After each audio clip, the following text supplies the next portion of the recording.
All right. All right. Star Fox, my 5th favorite Super Smash Bros. Spin-off. And in case you were wondering, in case you're wondering, the other 4 are Duck Hunt, Ice Climbers, Kid Icarus Uprising without the 3DS stand, and Duck Hunt again. Alright, look, ever since the Shadow dropped announcement of this game, you may or may not believe it, but there's been some discourse going on. Oh my goodness! I know, I'm just as shocked as you are. Hold up, I want to grab the cartridge really quick. I'll be right back. Now, for the sake of, I don't know, journalistic transparency, the only Star Fox game I've personally played myself has been this bad boy, the original Star Fox on the SNES. Pet. It didn't like the pets. To be completely honest with you though, I just cannot get into this thing, man. The control scheme, which unlike a lot of the other most well-renowned SNES and NES games, it's kind of aged like shit. It's really clunky, dude, and honestly for me, it was a really rough revisit outside of just the historical context of it all. Which brings me to the newest entry in the franchise, also called Star Fox.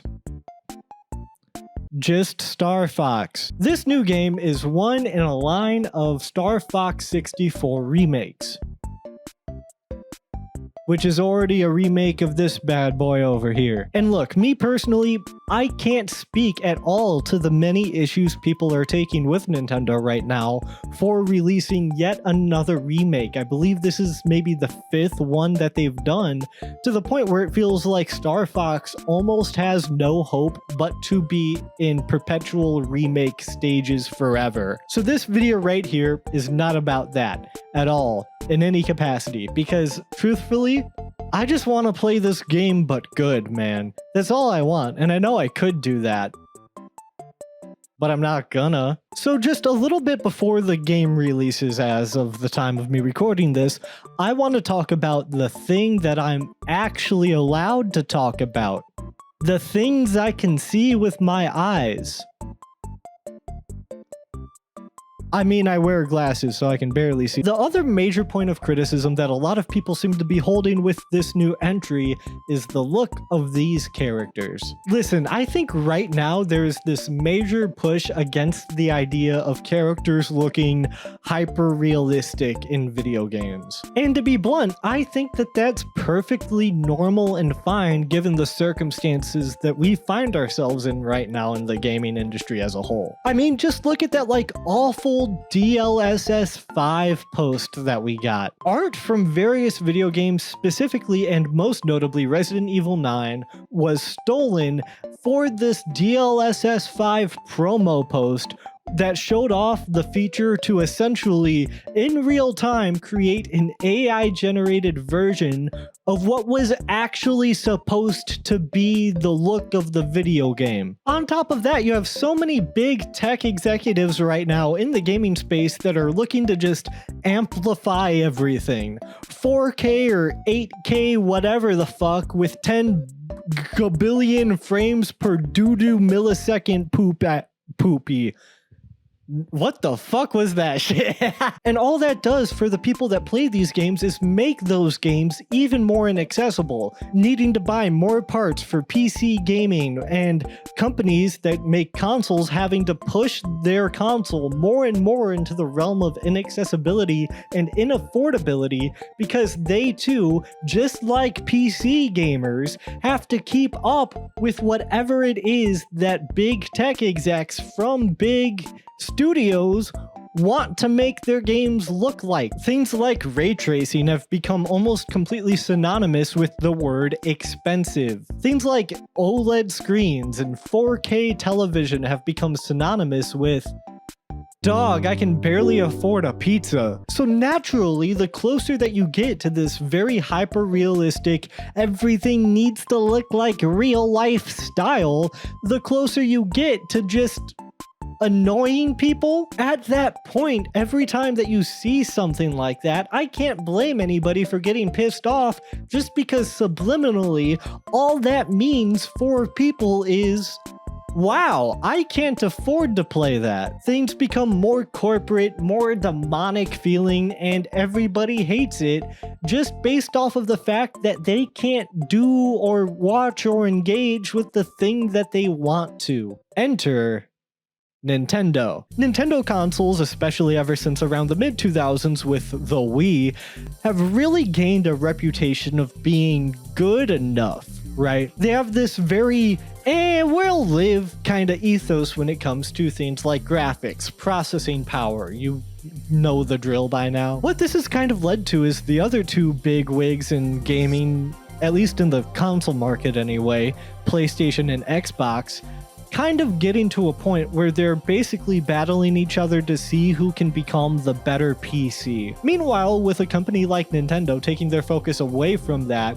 and focusing towards accessibility as well as the power of their own IPs, on top of portability with handheld gaming and, let's call it, unique controllers, they very much moved away from the best technical way to play video games in favor of something that's just fun and accessible, which paid off mostly. There should probably be like a Wii U joke in there somewhere. If you can edit in like some sort of Wii U joke right there, that'd be pretty funny. Now, would this lead Nintendo to eventually making the financial equivalent of dying in a cave exploration incident?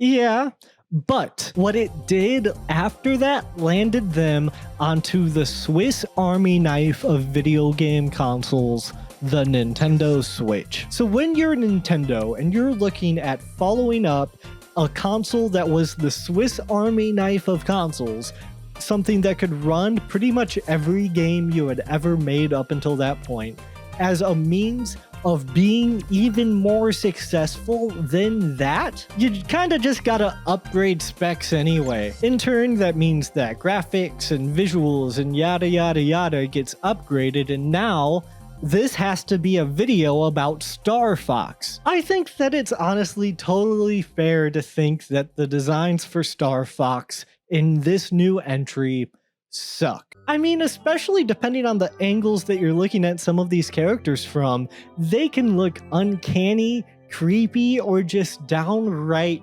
weird. But let's not pretend that they didn't start looking uncanny and creepy and downright weird either. When was the last time you looked at this art? Do I need to show it to you again? I'm gonna show it to you again. Look at this. Look at this. Look at how creepy this dude looks. He's fucking terrifying. These things have been scraggly, scrawny little glump shittos since before you were born. So while I totally get hating this design just because you don't like it, it's too uncanny for you, and it's too hyper-realistic, and that's just not what you look for in games, especially from Nintendo, I totally understand. But at the same time, for me personally, I think I'm gonna kind of love these little creatures, dude. Now yes, these things do in fact look like a DLSS 5 version of someone's furry OC in VR chat, but in the Direct itself, they really marketed it, at least in my perspective, as though it's going to be way more story focused than maybe any other Star Fox game to date. You have entire cutscenes and all of that junk lore. You have lore. And I think it's this very melodramatic or maybe even soap opera-esque strategy in terms of how this game markets itself that could lead to a lot of like almost post ironic enjoyment of these character designs. Falco's full body shot makes him look like some shit that would chase you down after getting 6 trillion hours into Shipwrecked 64. And I think I'm gonna love it. The idea of these scrankly little dude bros running around in an uber realistic, melodramatic, insane, special, cosmic thing, it does wonders for my brain, man. Yes, these character designs are silly and over the top, but I think for the first time in a AAA experience of any capacity, it's that juxtaposition with a very serious flight simulator and shooting game that might actually make it work for once. And that's because, honestly, I think Nintendo themselves know and are leaning into the bit here. I mean, they decided that in-game, you can use game chat and your little USB-C camera or whatever to basically turn your face into an Instagram filter version of these characters in this game. And not only can you just do that in this game, but you can become one of these fucking monstrosities in any game you like. I've been revisiting some older consoles recently, and I think one of the ones that has aged the funniest is the Xbox 360. One of the games I played recently, for example, is called Vampire Reign, and it has a cover that looks like this.